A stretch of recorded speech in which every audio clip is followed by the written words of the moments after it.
Hi everyone, welcome to everyone's favorite news show, Bug World. I'm here on the RMIT campus. There's been a massive outbreak of tuberculosis. This is a very serious disease. I'm here now with Dr. Swati. She'll give us more information for this. Dr. Swati, how did this happen? Well, the disease primarily occurs because of mycobacterium tuberculosis. To know more information, let's check the source of the organism. Mycobacterium tuberculosis is a human pathogen. The source of Mycobacterium tuberculosis infection are patients who are infected by this bacteria. It can stay in humans for many years before reactivating to cause the disease. Mycobacterium tuberculosis infection starts by inhalation of the aerosol droplet in air by any respiratory secretion of the patient, such as talking, coughing, or sneezing. The aerosol droplets remain suspended in air from few minutes to several hours due to their small size. Nearby people breathe in the aerosol droplets, and by reaching the bacteria to their lungs, the infection.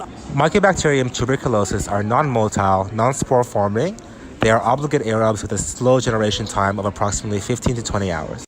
Colonies form serpentine cords for this pathogen due to the presence of fatty acids in the cell wall that stick together. Its cell wall is unique in that it contains peptidoglycans and complex liquids. This gives it resistance to antibiotics, acidic, and alkaline compounds. It has an unusual waxy coating on its cell surface, and this coating makes the cells impermeable to gram staining. Therefore, it's also known as a ghost cell.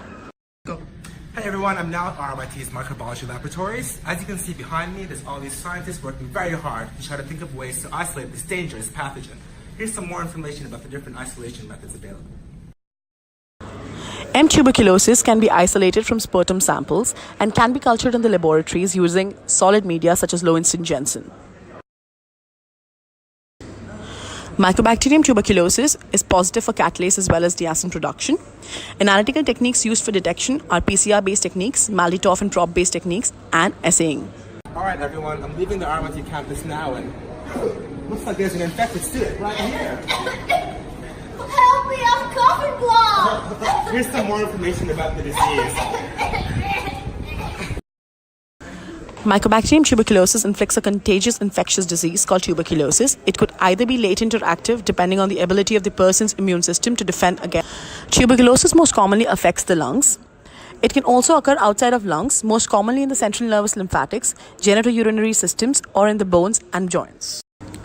Not everyone infected with TB bacteria becomes sick. Roughly 5% of the people infected with M. tuberculosis actually develops TB. Mycobacterium tuberculosis can settle in the lungs and begin to grow, and from there can move through the blood to other parts of the body. If a person has confirmed tuberculosis or is suspected of having tuberculosis, the patient should be immediately isolated to stop the transmission and begin a standard